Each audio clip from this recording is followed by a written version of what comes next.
Hey, Matt. Yo. What are you doing Monday, April 29th? I'm not really planning on doing anything, but what are you alluding to? I might be trying to invite you to go to Hey Neighbor, which is a dinner happening in downtown Cary, Monday, April 29th. Oh, wait a second. I did hear about it because it's with our good friends Matthew Bettinger of Sidebar. It has Bond Brothers Beer Company. Yep. Locals Oyster Bar is also coming out for it. And upcoming guest on the podcast, Pizzeria Felizi, is going to be there along with their neighbor, Pro's Epicurean Market and Cafe. They're all collaborating for that dinner. That's right. If you've ever been to that area, you'll know that they have this big oak tree. It's going to happen all outside under the oak. It will feature a raw bar. There will be Bond Brothers beer, of course. There's wine. There are cocktails by Sidebar. There's live music, antipasti. There's a family-style dinner. Yeah. And I think it's all, actually, I know it's all for $100. And a portion of those proceeds will go towards UNC Children's Hospital. Right. So, to get tickets, you go to heyneighbor.eventbrite.com or click the link in our show notes. And now the show.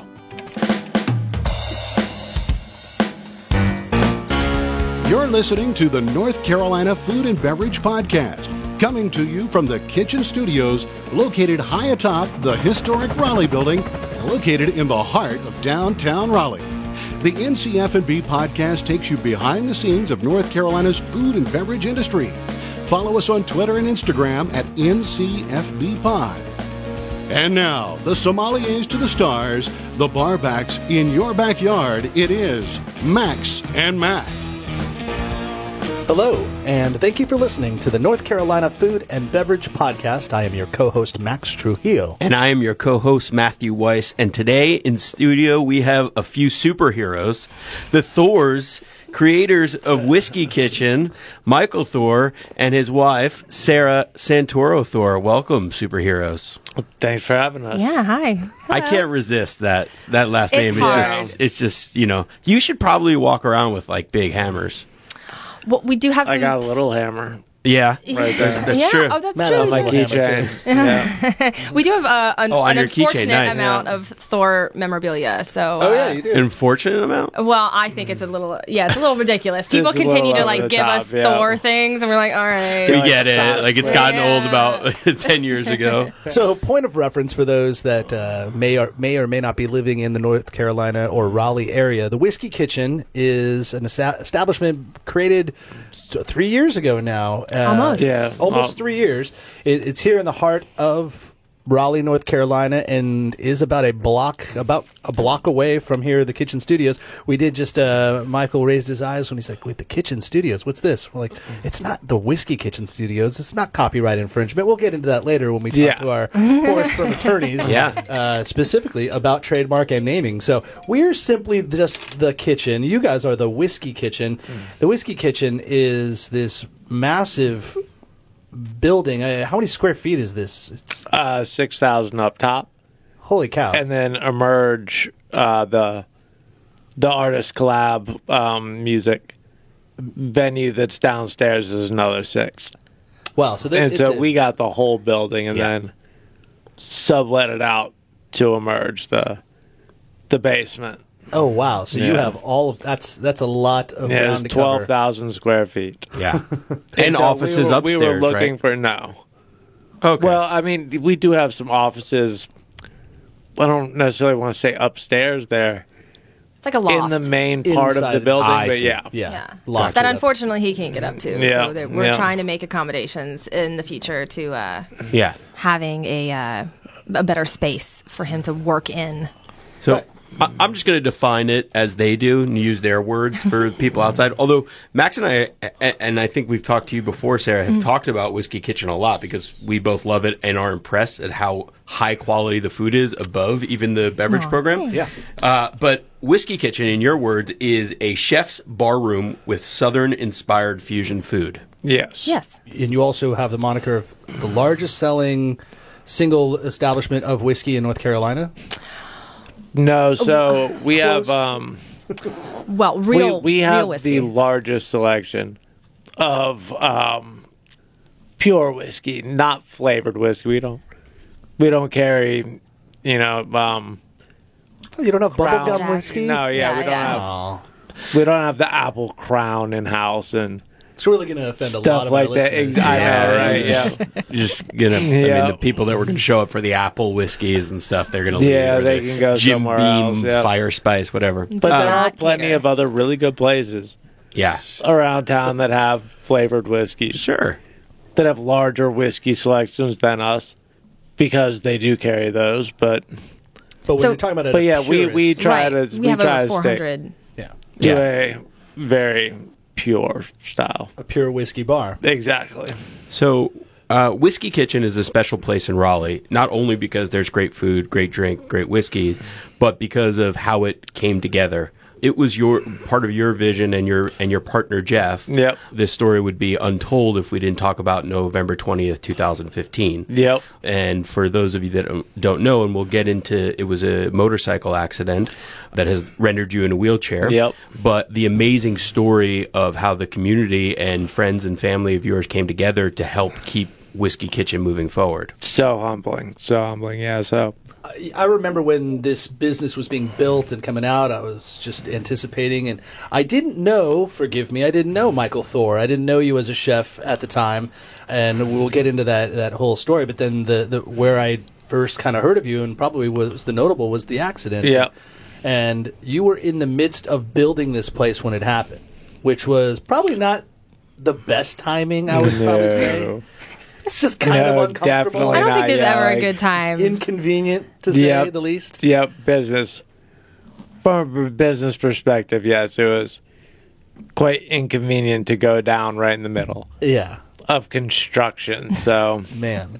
So, for framework of this episode, I want to let all of our listeners know that, so we are speaking, of course, with the Thors, part of the story of the Whiskey Kitchen, but there will be a second segment of this episode that's going to consist of the rest of the team, the management team, the culinary team that really kind of picked the ball up and took it over the goal line after, during, and continually from the accident. And so keep listening through. We're not exactly sure if it's going to be 2 episodes or 2 segments, but we're going to figure it out. And at this point, listening, you just figured it out.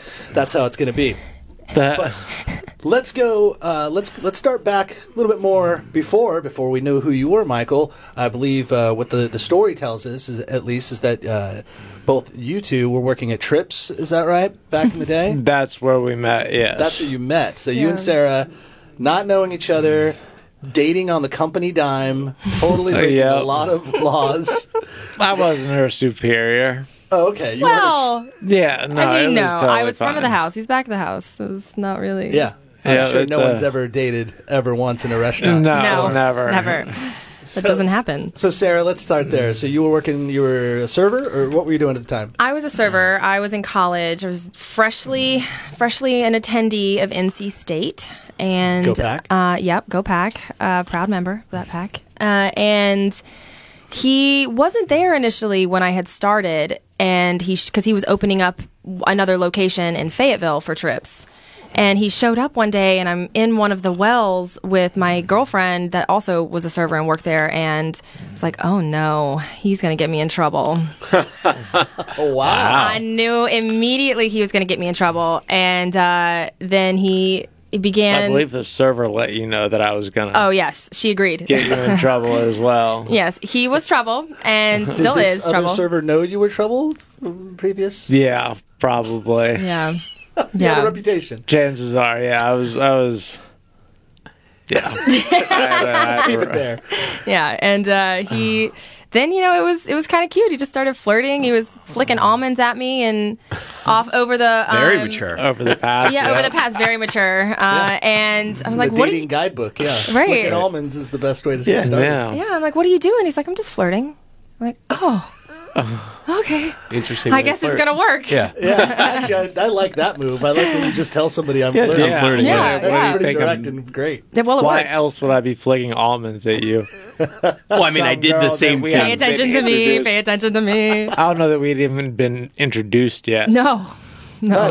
You know? Yeah. So, yeah. Well, I do that's like pretty that. romantic. It's right childish, but then you just own up to it. I'm Yeah. just flirting. Yeah, I there. like that. Yeah. Yeah. But it's romantic in the sense that you guys, I mean, it's cliche, but it's kind of like love at first sight. You seem like you were at least physically attracted to each other from the second that you met. And it I'd say seems so. since there, now you're dating. Now you're Right. Well, I really didn't, I honestly didn't think that he was going to go past a couple of dates. okay. But then, 8 years later, we were getting married. I'm like, oh, okay. Yeah. Wow. Oh, so you guys met pretty young. Oh, I was. I mean, you're young now, but still, I mean, you guys met really young. Yeah, she Yeah. was 19. I was 23. Yeah. Wow. Okay, very cool. He Yeah. squeaked me up early. So interesting. So then, Yeah, well, so then eventually you went on to work for Colleen Yep. at Yep. Posh Nosh and helped her That I establish did. that. That I did. So Colleen Speaks, of course. So Yeah, now Colleen. Hummingbird and all, just a frame of reference. Love I just her. figured that everyone and knows Whitaker. Coco. Yeah, everyone. Everybody knows Coco, Everyone right? should know Coco. It's Yeah. actually funny that you call her Coco. The very first event that I ever worked with them, my buddy Jonathan Boda, who was working with them prior, always called her Coco. Yeah. And I couldn't remember her Real name? real name during this event, so I just went with Coco the whole time. That's what everyone And calls she her at was work. like, "Oh, yeah. great," Yeah. Like you get it. Yeah, you're yeah, comfortable. Exactly. Yeah. Exactly. Really, I just didn't know any better, but So, not to go or just Yeah. gaze over those 5 years, but you were there for 5 years, obviously Yeah. established a pretty high measure of success, and I'm always after the epiphany moment, the aha. So, what was it that said, oh, I have this idea for a grand whiskey bar and chef-driven whiskey bar? well, so really, I saw, I guess, a lack of places that were. We were looking for places that were, 2,500 square Okay. feet, maybe 3,000 square feet. 50 seats. Something small that, Every yeah, chef that- always dreams of having that. yeah, like, something intimate small. restaurant. And really, I was thinking more of like a strictly late night Right. Yeah. Which kind of we deal, talked like about maybe dinner, and then moving into late night where chefs getting That's off right. work were able to come in. Rumor and has it, chefs like to imbibe in a cocktail after work. exactly. Yeah, it's a tradition shared by many that don By the many apron. kitchen. Well, after you're in the hot kitchen, you need to rehydrate. Exactly. So, Exactly. Exactly. What Yeah. better way to do it than exactly. with Yeah, whiskey than has with a some glass water. It of starts whiskey, with you know? water. It does. It's one of the main ingredients, as Right. a matter of fact. Yeah. Yeah, so you wanted to go do something small, really chef-driven, catering to the industry. Yep. And so then how did it evolve from there into this now? So, I actually saw they showed us the spot that is now Morgan Street Food Hall. The owners were thinking about piecing out that space into 5,000 square foot Okay. sections, which, was a little bigger than we were looking for. But I actually told them, I was like, I've always had kind of this dream of having essentially of a food hall. Local purveyors, artisanal local kind of products with a couple food stalls, I believe is how I put it. And they were like, oh, so you are willing to entertain the idea of larger spaces. And so then they showed us the old White Horse building. And I mean, that location is Yeah. Yeah. How could you pass that up? magical. It's Yeah. prime location. Yeah, for those that don't know, you also, on top of the whole thing, you have this beautiful patio that just gets sun-soaked during the day. It's like, I guess it's it must be east-facing, if I'm thinking right, because every time I drive by that, it's just It's like the sun is, north-facing. it's north-facing. Well, Okay. it depends on which way you're facing. I like the way you think, yeah. I do like if you're looking at if you are facing west, the restaurant says Whiskey Kitchen on it, but if you're facing north, if you're facing south, the building it solely just says whiskey. Like maybe the guy making the sign had a little bit too much whiskey, and he's like, we don't need the kitchen on They it. get it. But Danny Meyer would be very proud of you in setting the table. Rule number 1 in finding location: get a building that is across from a park. Exactly. And I mean, it does nothing but bring people to the area. Yeah, the I national mean, And looks that- great square. from Yeah, the exactly. patio. It's a great environment to have right there. And so when you say we, that was your partner, Jeff, who will be on the second Yes, iteration of this yes. episode, was with you on that. And so you guys knew each other from where? Me. Oh. I wouldn't say that. Really? I think Jeff and I worked with Jeff introduced you to the for. saucer. Yeah. This is one of those times when you Yeah, ask this a is couple now how like- they met, and you could get two Exactly, completely versions. exactly. Yeah. So, Well, anyways, I guess short story is that I knew him Okay. from the flying saucer. I've always had Yeah. Gotcha. a number of friends that have worked at the flying saucer, and And Flying Saucer is actually generated out of Texas. Is that right? Yeah. yeah, it's They a have privately few- owned. It's not franchised, but the owner, who actually his whole family owns Six Flags. That's right. Shannon Wynn is the owner, and he opened Yeah. up. He owns privately each of the Flying Saucer establishments, and then a couple of other different types of concepts under the same. So you knew a lot of people through the Flying Saucer. Yeah. Jeff and you saw this space, and you're like, "This is beautiful. We have to have this. Let's make this a grand." precisely You had started construction at this point by November of 2015. by November 20, we had started Well before that. construction probably beginning of 2015. So I mean, I had been there for all the stages of the city planning Right. and the design of the interior. Jeff and I had, spoken in very, very good detail about what we wanted the Yeah, plans were aesthetics to look like. plans were on Exactly. the way and really starting to come together. Exactly, and then yeah, so we got to the point where the building was totally gutted, which we did ourselves. One of the things you would have had to have done at that point, and we alluded to it a little bit earlier, is trademark your name. Matt, you're such a great segue artist over here. You're talking about protecting yourself, and what we do is we protect ourselves by being informed legally with our friends over at the Forest Firm. So let's take a quick break, and we're going to speak to someone new from the Forest Firm. Everybody has legal questions, especially in the food and beverage industry. So that's why we've provided the Forest Firm to help us out. And if you follow us on Instagram at NCFB Pod, we'll put out a post weekly from Forest Firm and ask a question. It might be the question that we ask on the show. All right, we're taking a quick little break to speak with Kelly Ovius of the Forest Firm. Kelly works for the Forest Firm as an attorney specializing in trademarks. We discussed about making a name for your business, but what if it's a different name, but the logo itself is really similar, almost identical? What do you do there? Yeah, that's a different issue because now we're talking about potentially talking about a different area of intellectual property law, which is copyright law. So if they ripped off your logo and, you designed your logo or you had an independent contractor design it for you, but they assigned the rights over to it. Sure. You could have a claim against them for copyright infringement, which is completely separate and apart from trademark Now, infringement. what if it's not the exact logo, but it's a riff off and it's very similar?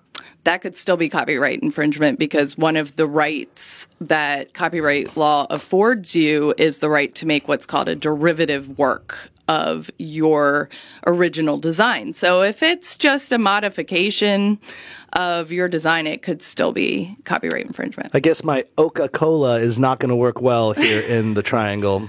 Especially not if you're writing Coca-Cola in that very distinctive script. Well, maybe it's coming from Ocracoke off the islands. Ocra-Cola. Oh, Well, that sounds pretty good.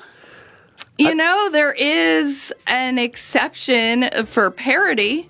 So we could always make the argument that it's a parody and people would understand that it's a parody. So You hear that, Outer Banks? Let's get to work. Ocra-Cola. Let's make it happen. Contact Forest Firm for any questions that you may have starting your business, your current business, or you're just needing more information and more about the business itself. Here are the details. To learn more about the Forest Firm and what they can do for you, click the link in our show notes. Or visit forestfirm.com/NCFB to request a free consultation for your business. You can also reach them at 877-669-1455. Forest Firm, business attorneys across North Carolina.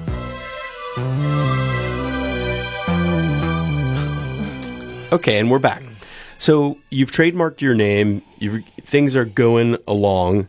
And then I guess you're working at the restaurant. And I know this is probably difficult for you guys to go into it, but you got on your motorcycle to go back home. And Sarah was ahead of you in her car. Yep, we had just had lunch together. What I guess, what do you remember about the accident? So the last piece that I remember about that day is standing outside of Sosta Cafe, another great little Raleigh establishment, and I was speaking with the owner About the bike, I think. about the bike. Yep, and that's the last. I don't even Yeah. remember getting on the bike to start my ride home. I don't know if that's good or bad. I kind of, keep thinking that one of these days, all of a We'll start to piece back sudden, together. it's going to like hit me with Yeah. like, oh shit, I remember, But Yeah. yes, how do we feel about cursing on here? Because I got a mouth. Oh, curse. Okay, good, Yeah. good. We are not All right. regulated. All right, fantastic. So, I got on the bike and And what's the next memory you had? I think waking Up up in a hospital Yeah. to people, telling me How what long? had happened. How long later? Do you remember, Sarah? How long later that would have been? I don't know when he remembers the waking up. I mean, he woke up.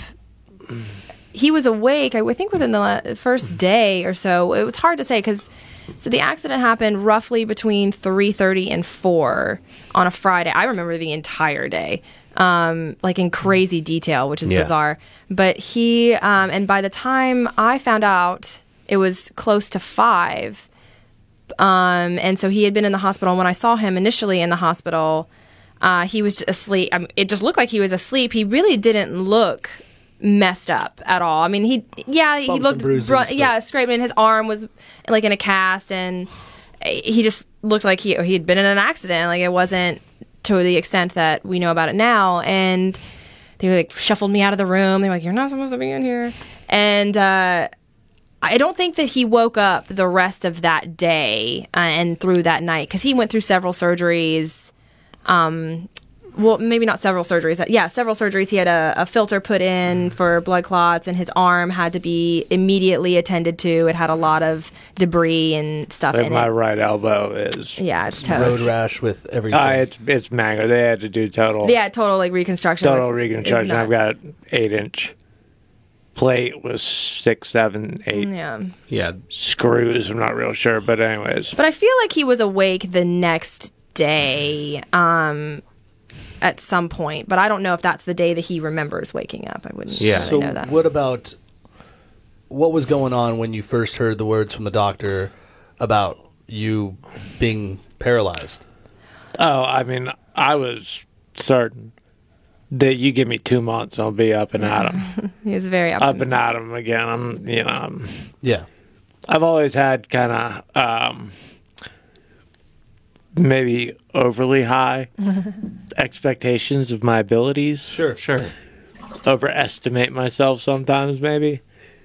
So it was You're an like- optimist. So it was like, yeah, I mean, give me a couple months. I'll be back up on my feet. I'll be back at them.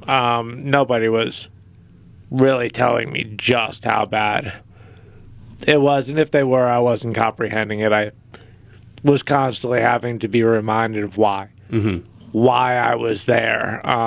Yeah, and what happened. And Exactly. And just to so a woman basically swerved into your lane, didn't see I mean, you. I wouldn't say. I wouldn't say swerve, but Swerve. she see merged you. into him. merged She merged into- into him. And then you went flying or and hit a pole or something. I think The that's way what that the it's been report said. described is that he was hit. She merged into him right past Glasscock, so it's like a couple of, and he went headfirst into a utility pole. So one of the third utility poles, and right in front of a business that's on that street. Every time I pass that area, I'm still like get just creepy feelings. And at one point, we did go back and revisit the area with him, and that was a really Super emotional. yeah, it was a can pretty only sad imagine. experience. So it was kind of, we didn't know what pole I had hit, so we're just kind of cruising down.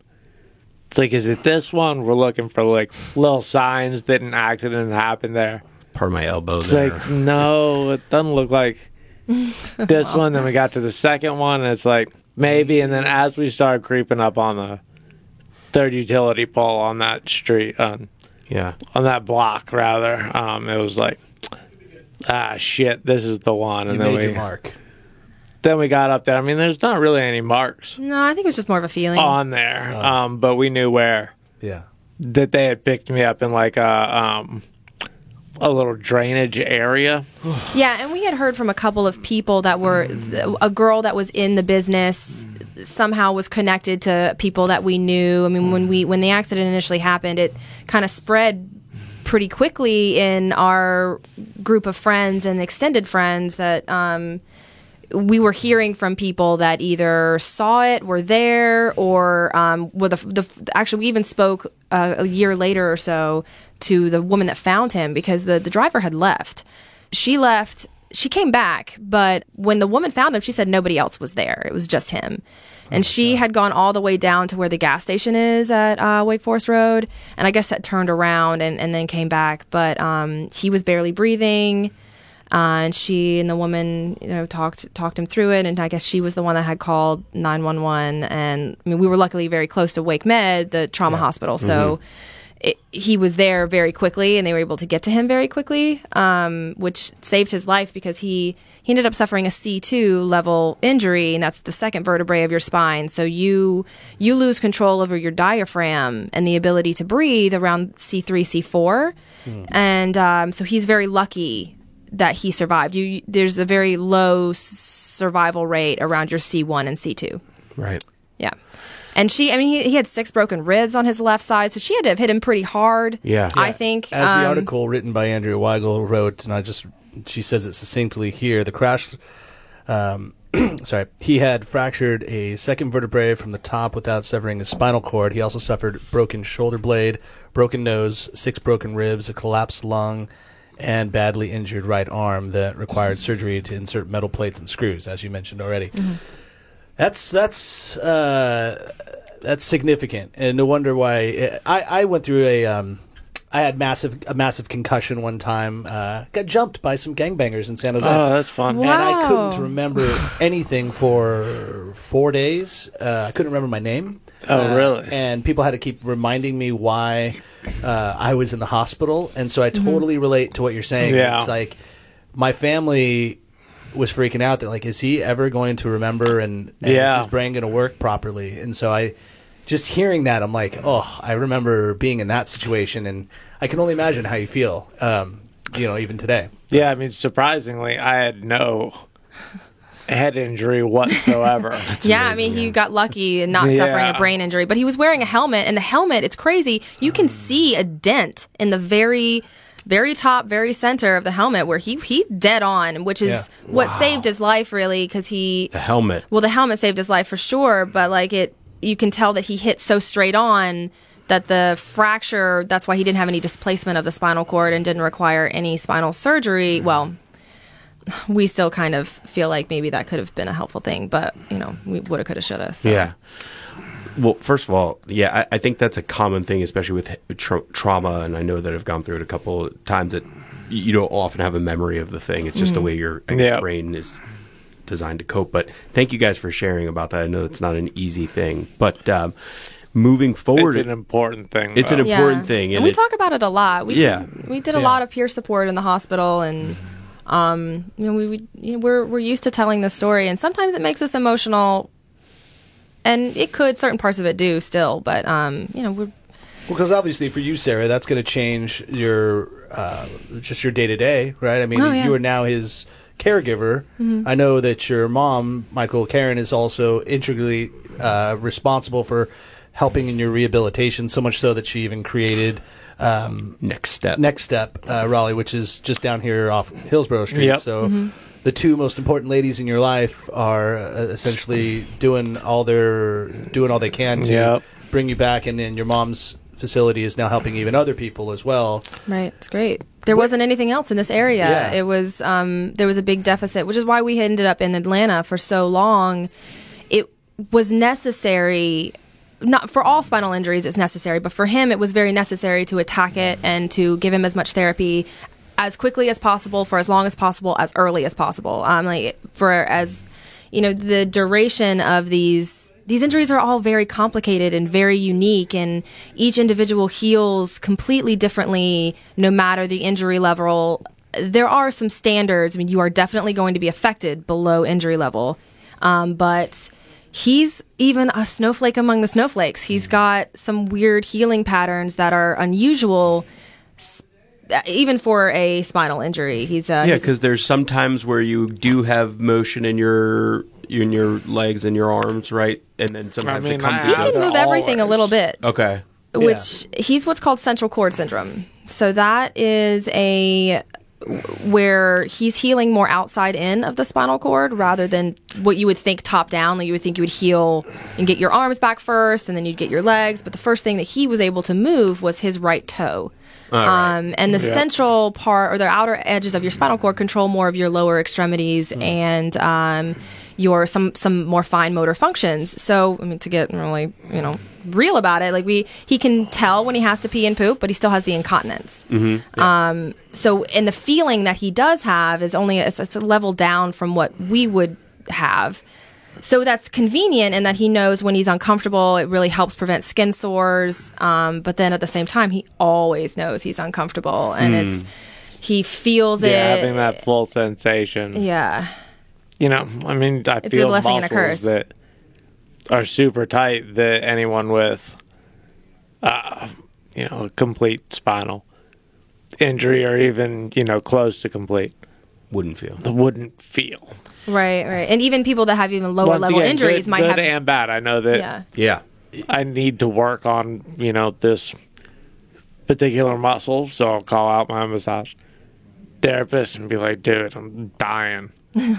From my left hip all the way down, Yeah. I mean, and it's constant. So this is dealing with this injury it's every single day, every single second. You have to give it. It is a full-time job in and of itself.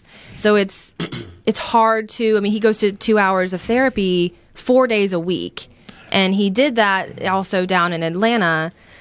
Plus, we have to also supplement with massage therapy. We have any other, external or I don't want to say homeopathic, but what do you call it? Eastern type, Sure. we do whatever alternative medicine. Alternative medicine therapy. And we try whatever therapy is available to him, but massage was a really necessary thing. He has to have a massage once a week at least for his body to function, not just build on strength, but to just maintain strength. These are the things that you have to do. There's not a muscle on my body that doesn't shows some sort of activity innervation. When I want to move it, whether it moves or not, you can put your hand on it and you can feel whatever muscle it is that I'm trying to. So, you're basically you're connected to your body. Yes, I'm. Your brain is connected to my your entire body. They're just not communicating very well at this point. So, so my body needs to stay loose and needs to be able to rehab so that. No, I don't believe that physical rehab is going to get me out of the chair necessarily. I think that science is going to do that because they're just making so many large strides in the spinal field right now that, I believe that science will probably get me out of the chair, but I've got to keep my body ready. Well, scientists out there, going back to the kitchen, just know that I'm pretty sure if you make Michael get out of that chair, you're going to have whiskey and food for the rest of your life. Yeah. So let's get to work there, scientists. Yeah. Let's make it happen. So we're now at this place where when we do speak to the rest of your team, I was having the conversation with Jeff and Aaron just over some whiskey at the old kitchen, and that's kind of how this whole thing got started to get you all in here in the room. Now I'm confused. At the old kitchen, were you at the whiskey kitchen or were you at the kitchen studios? Oh my God, we were at the whiskey kitchen. Yes, we were drinking whiskey. Actually, we were drinking Oak and Grist gin coming out of nice. Black Mountain, and they've been great. That's a little kind of near Asheville, sort of in that area.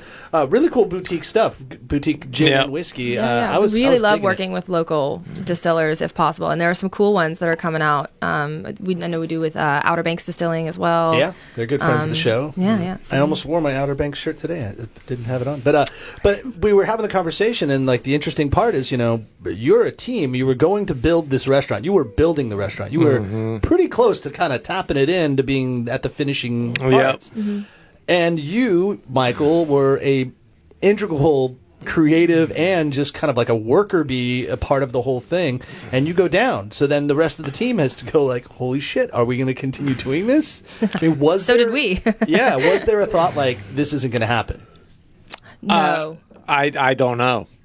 Like, in hindsight, I honestly can't speak yeah, on that because I was down and you were down off and the grid out. at this point. All I know is that there had to have been some sort of, worry, scare amongst, Yeah, my business partner, my friends, the investors, hell. yeah. Oh, sure, Because yeah. you Like, were what going to is be the going to chef, happen? correct? Yep. Like, Yes. you were going to be the guy busting your ass Yep. 60 hours a week, if not more, Yeah. yelling at line cooks in the walk-in. For, Nah. He doesn't not do my that. style. That's not come his on. style. No. I'm not the Gordon Ramsay type. No way. No. Never have been. But yeah, So I would have been there showing them that dirty trash gets taken out by the owner, so Yeah. it should be taken out by everybody else. You know? there's no job Yeah, too big leading or small by for anyone to example do. Yeah. is Right. He was always a lead by example, and people just naturally wanted to follow him, and that led into, he had to now learn how to manage in a different way since he couldn't be so hands-on Yeah. in a way that just doesn't come as naturally for him. So that is another, something that but everyone that had was- to adjust to that Well, issue kind of reared its head a little later. once I started actually getting involved. Yeah, how long after you the accident were you actually in the wheelchair back in Raleigh, back to work? Well, So I he was believe working remotely ish my first trip back was March of 20 of 2017. So we opened in Okay. August of 2016, and then 18. in Oh, sorry. What? Oh, August you're of right. August of 2016. 2016. Yeah, you're right. You're right. wait, and so then let's timeline this real quick, and I'll just say All right. so we exactly know. so November 20th, 2015, I get into my accident. Okay, accident Whiskey 2015. Kitchen opens August 8th, 2016. Right, so about 9-10 months. months later. Yeah, about. Okay. I then make my first appearance March of 2017. So like going another And like then- 9 or 10 months. And then I started coming back about every six weeks Oh, for the rest of 2017, beginning of 2018, and then I finally moved back to Raleigh August of 2018. 2018. So Yeah, that so- brings us up to today, where you've currently been working at the location, contributing. Now, how did you find a place in this kitchen? Like, how are you contributing, and how did you find yourself? to be useful? I'm still trying to figure that Sure. out, to be perfectly honest. But slowly but surely, I'm figuring it out instead of being able to be an active part of the kitchen, put food out. Now it's all about trying to manage people, Yeah. and figure out how the business aspect of side of things work. Yeah. and he's present. He's there. He's watching. Yeah. He's available to them, and that's a good and bad thing. When we talked about the offices before, all of them being upstairs in this loft. There's zero way he could get up there, and even if he did, there's no way he could move around. So that makes him in the center of the floor for the most part, and he is in the thick of it. And it is a little louder in there sometimes, so it is harder to hear him. He doesn't necessarily project as well, but it allows him to see everything that's going on at all times and be available to anyone working while he's there. Yeah. And that, I think, has been good. He watched for a long time, and then he started being like, all right, well, this is where I want to insert myself, or this is what I need to say about what's going on in the process that I see that's happening. Yeah. But Yeah. so but in just a staffing situation, now you, the chef, you're off the table. Like you're not going to be in the kitchen at Yeah. that very moment. So Clayton Anderson comes around. Now, Yep. had he been a part of the team, or was he hired post? No, he had been Like he'd been he had brought in. been part of my team. Okay, so, So he was to always speak. a So part of the group. I've known Clayton 20 years now, and there were some times when we didn't see each other because, we were working in different states. And then at Posh Nosh, just so happened that one day we were realizing that we were going to be severely understaffed for the week coming up. I gave a call. He was like, shit, I just got done with my corporate gig. I had gotten out of the food scene a little bit. Yeah. And then when we brought him on, it, got his creative juices flowing again. And so he was going to be my right hand, whether Whether or not. And he still is. Yeah. But so it's he kind of got pushed into the position of Yep. being EC, the executive chef Yep. at this point, right? Yep. right. But there's another important player that needs to be brought up, Jonathan Boda, and they were also a team at Posh Nosh. Well, we just call him Boda, but Boda, Clayton, and Mike were a trio, and they just ran the show. And Boda had moved up to New York already and was doing his own thing with a couple other businesses. But the second the accident happened, he had also talked to Mike a lot during the planning of the menu development and whatnot. So he was really in it. As had Clayton. Yeah, as I Clayton. Yeah. So it was Boda just immediately dropped what he was doing and came down to open the restaurant, open the kitchen and get it up and running and finalize the menu, and worked with Clayton to do that and get it all up and running and started and hire a staff. And it was amazing that he did that. It was amazing. So when you first came back to Whiskey Kitchen, and actually I guess it's now relevant today, does what it is today honor your vision? Oh, absolutely. Yeah. Absolutely, yeah. I mean, the first time that I saw the place was, I don't think I had the correct reaction just because the place was so perfect to what was in my mind. Yeah. I came in and I guess the emotion that I would expect to feel. What do you mean the correct reaction? How did What you is the react? correct reaction? Were you just like, Well, I don't- were you just I- like, I oh yeah, was- this is yeah. what I want? It was very matter of fact. Exactly. Yeah. Instead of It's a being huge like emotional moment. I mean, coming in and being shocked and overwhelmed yeah. at how perfect the place was. I It really came is, in and I was it's a like, yeah, this benchmark. is what. I think it's a benchmark for new businesses in this area and around. I think a lot of people look at what Whiskey Kitchen is doing and saying, well, this is an example of how to do this correctly. And that's why this story in itself, through an accident and the falling in love and the accident and going away and coming back, wouldn't be that great of a story if Whiskey the restaurant wasn't awesome. Right. Yeah, very good point. Exactly. It was just mediocre. I mean, let's be honest. If it wasn't like a great place to go, it'd be like, okay, well, it's a sad part of like what happened to you and all, but Right. the Yeah. hamburger sucks, But, But the fact that we are thriving yes, despite me going down is a testament yeah, to all the people that work there, all the people Yeah, it's a story about people. that came together to. I mean, Jeff and I had, obviously been working together for a good year plus on the project. But I also had my best friends that I spoke to on a very regular basis yeah, about what I thought Whiskey Kitchen should be, aside from the culinary aspect of things that also, were able to come in and really help Jeff and the rest of the management team kind of help get the place up and running. Right, outside of their regular roles. And help a bit of my vision come through when it came to the way that, things were done. yeah. Sounds like you were very clear, and which is a testament to you, about what you wanted and what you saw the place. And obviously you had Jeff there also to help, Yep. and then your friend Boda to come do it. But you must have been very transparent and translucent, I guess, to communicate exactly what was in your head.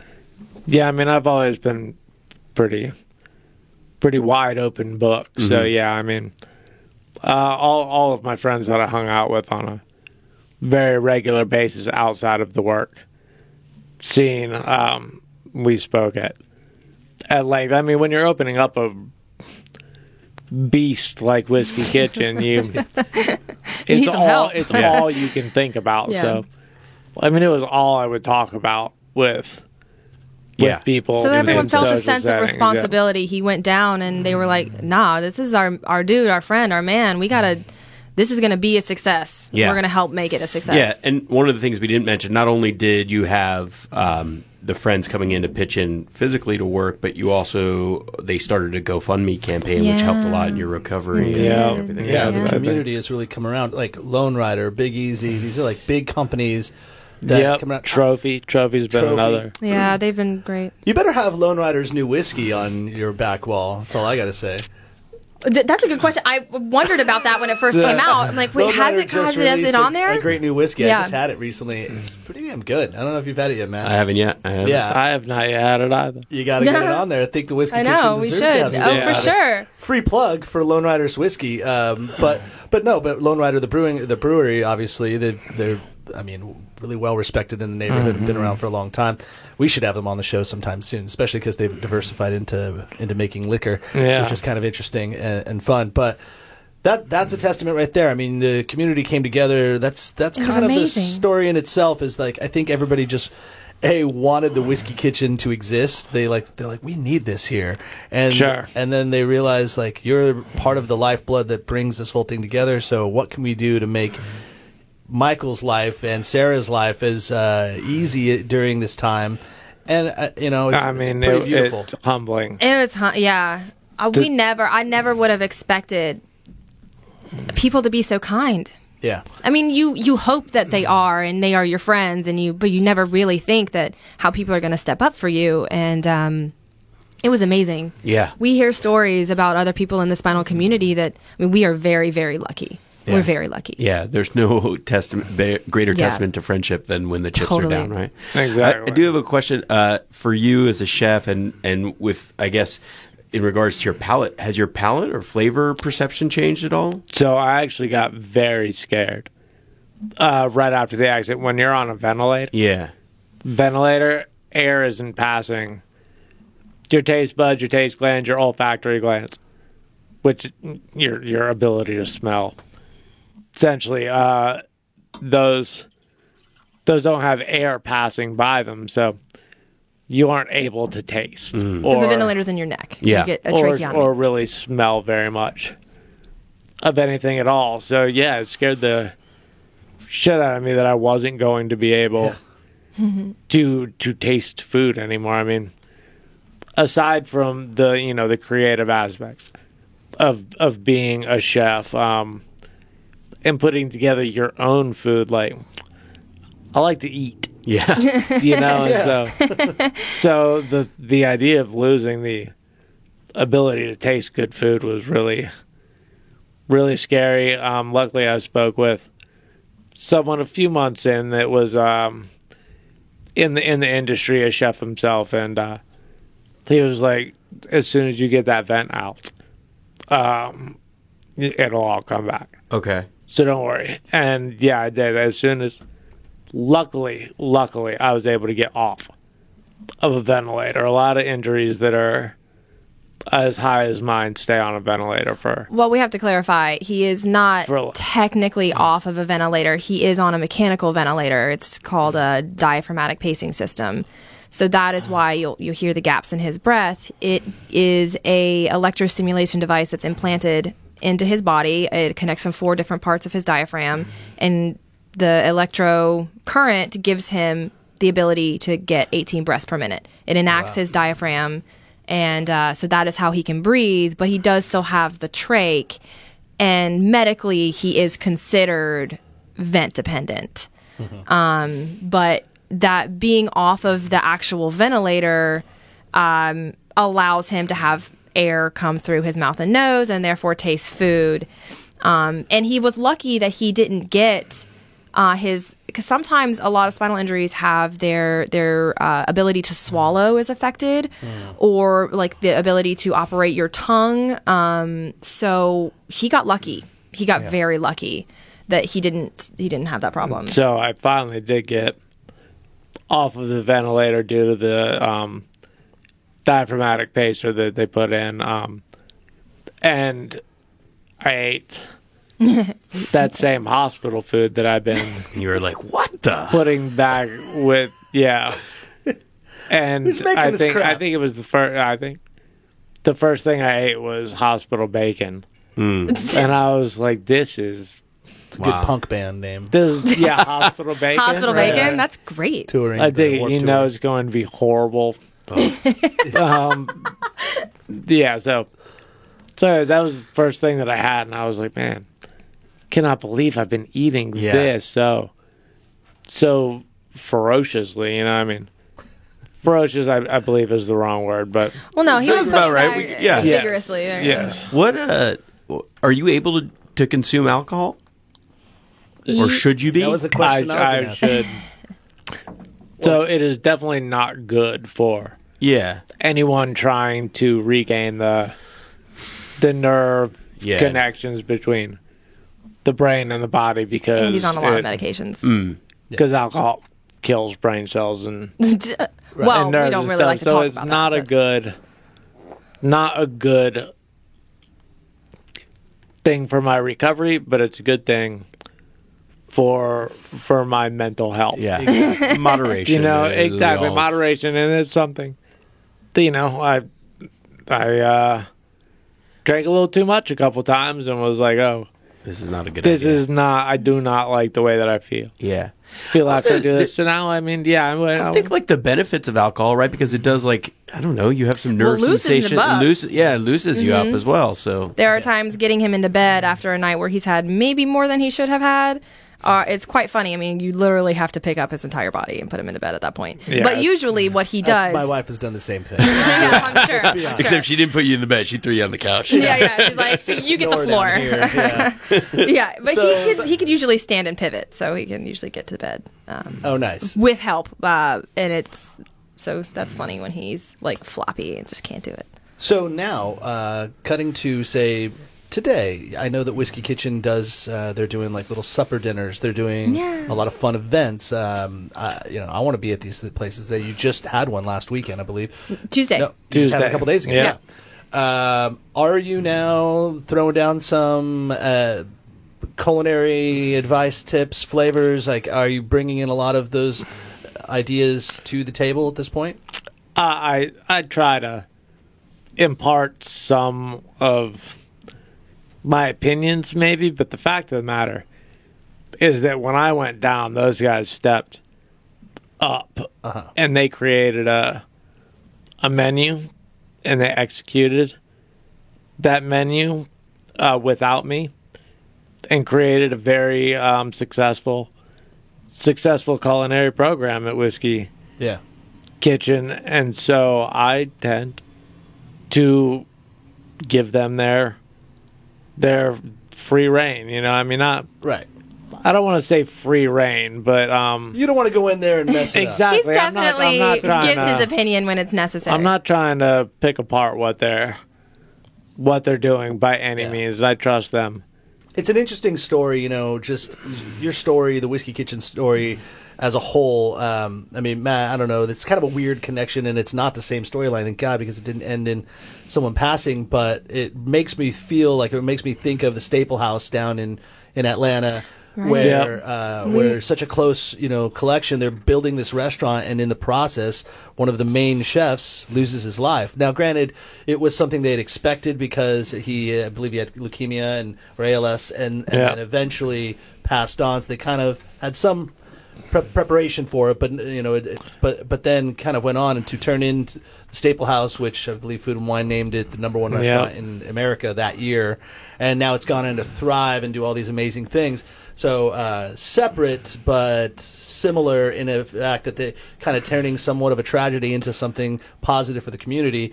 But your story is so inspiring because you were able to come back from all of this, and every day you're putting yourself even deeper into the culture that you originally created as the Whiskey Kitchen. So, Yeah, we actually got to meet Chef Ryan while we were down in Atlanta. Ashley Christensen, who has Oh yeah, you don't know her? Yeah, she's also been very supportive of us and really wonderful and kind.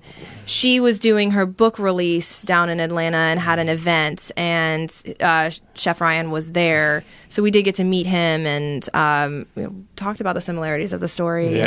And it was very cool to get Definitely to see them. similar stories in the community and the surrounding friends picking up, Yep. Right. picking up pieces. Yep. And how thriving. we're trying to do good still from it. I mean, with Next Step Raleigh and things that we still do at Whiskey Kitchen, we try to, how can we give back to the community with a lot of the things that we do? I mean, we did, the Drag Me to Whiskey Brunch and benefiting charity. We do participate in things like the Thrive NC and any other side projects that we just do on our own. It's important. It's just important. Let's plug those for a second, because the name of the Next Step Raleigh is the Paralysis Recovery Center, Yep. Right. as we mentioned earlier. But what are some of the other charities that you're actually looking to help and work for? And if somebody's listening and wants to get involved, where should they go? So there's always the NCSIA, North Carolina Spinal Cord Injury Association. Okay. NCSIA. NCSIA, yeah, they're a big one.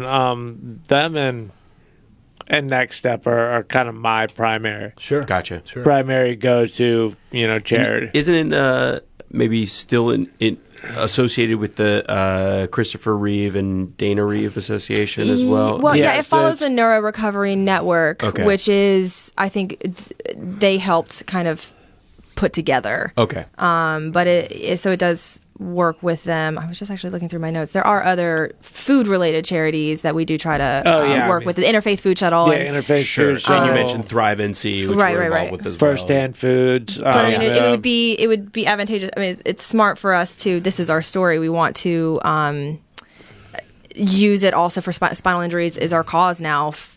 Sure. It's just how it is. So we do want to support that. I have one last question for you. It's maybe I don't want to sound unsympathetic, but I can imagine other people hearing this story and think, oh, it's a motorcycle. And everybody that I've talked to that drives a motorcycle says, yeah, well, if you drive a motorcycle, expect to lay it down at least one time. Yep.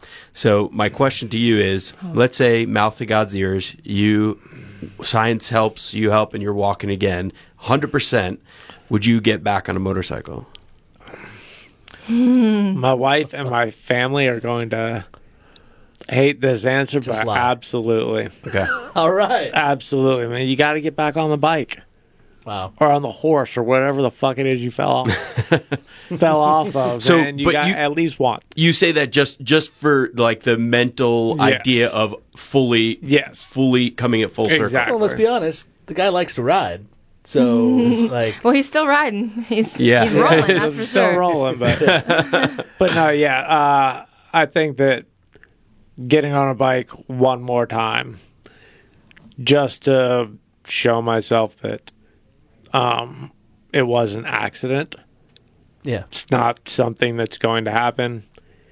Every time I do something that gives me an adrenaline rush, because I've always been an adrenaline junkie. I was talking to my sister, told her I'd get back on a bike. She was like, no. I was like, well, what do you want me to do? I'm not going to change who I am. I'm not going to stop seeking out adrenaline. I do it as much as I can in the chair, Right. as is, so she was like, no, I just don't want you to get back on a bike. Go jump off, go jump off Bungee cord or something. Yeah. Squirrel. Exactly, Squirrel but just don't flying. get on a bike. Yeah.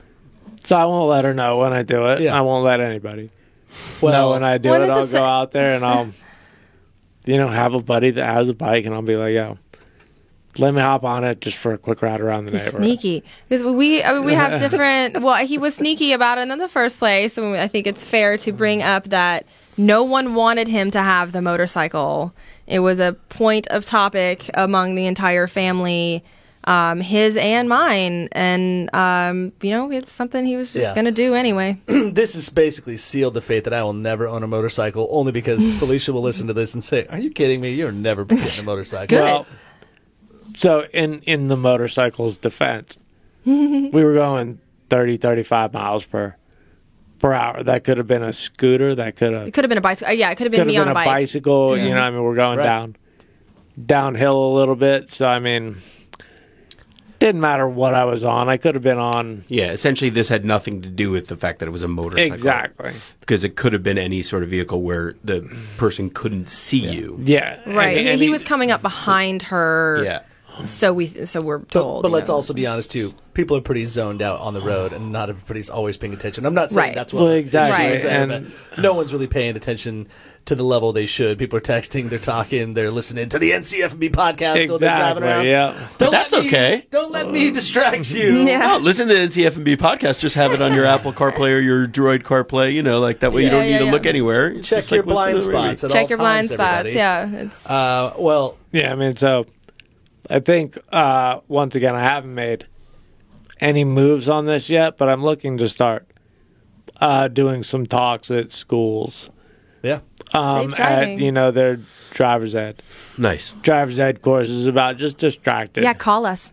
driving. We'll talk to you. You know, Yeah. I mean, that is now, I mean, it has to be another part of my overall conversation, because I don't know what the girl that hit me was doing, but, We've never spoken to her. you know, I mean, Wow. I'm sure that she was It's interesting that they distracted. put her name in the paper. I hated No, it. no, that's public record. Well, I know he hated that. I He always hated was it. like, "No, why would you do that to I her?" thought that was very strange. I know it's Yeah. public record, but they usually won't put the name Name in the paper. and address, man. They put her. I don't remember that. Yeah. I don't remember the address either. I I don't know that that's true. But, well, regardless of that, it's been a pleasure having you in here to hear the story. One being that we did not mention is Sella, who has, Yeah, I almost forgot about her. Our Sella little pup. is this beautiful little pooch that is just passed out. Oh, now she's She looking knows at you're me. talking. Because Yeah. you're talking to her. You got the Sella. dog voice on. Yeah, so she's looking at me, and she's like, "When is this done? I want to go running around." She has But- been a great blessing. Like, she stayed with us in the hospital. She is a therapy dog, and she would just bring smiles and tears of joy, and has been. I mean, she loved her job. The second she get in the hospital, she get a smile on her face and a wiggle on her butt, and she just was like, "Yeah, this Yeah. is. I have I'm a here purpose. for this. Yeah. Let me see all the people and let them see me." And she was really good at, participating in Yeah. OT activities and just bringing general love and happiness. And in a hospital setting, and when you don't have a lot of your home comforts, a dog is just essential. Just essential. We're still not getting a dog. kids. We're Definitely, still not definitely getting the best member of our family. The most popular member of our family as well. Yes. Well, thank you both for coming out Thank here. you. All three of you, Sella included, for coming out. For our listeners, Thank stay you for having tuned. us. We're going to have the second part of this story. We're going to talk to the rest of the team as they continue to build Whiskey Kitchen and where it is now. And we'll get a little geeky. Let's talk some whiskey, Matt. Maybe we'll drink some whiskey Let's too. drink and Ooh, talk why aren't we whiskey. drinking whiskey? Yeah, why aren't we drinking whiskey? Let's go head out to the NCF and bar located just outside this door. Oh, fantastic. Thank you, Matt. What else you got? Thank you guys for sharing your story again. It's inspirational. Thank you for creating Whiskey Kitchen. I think I speak for everybody out there that says we are very much rooting for you and hoping and can't wait to see what you guys do next. So for those of you out there, you. Yeah. go to Whiskey Kitchen. You will eat and drink very merrily. Yeah, all night. Thanks, guys. And here's to you riding that motorcycle. Yeah. One more Get time. back on the bike. Appreciate it. God stuff. Thanks, guys. Thanks for listening to the NCF&B podcast. And if you've stuck with us this long, review us on iTunes, and remember, 5 stars are encouraged.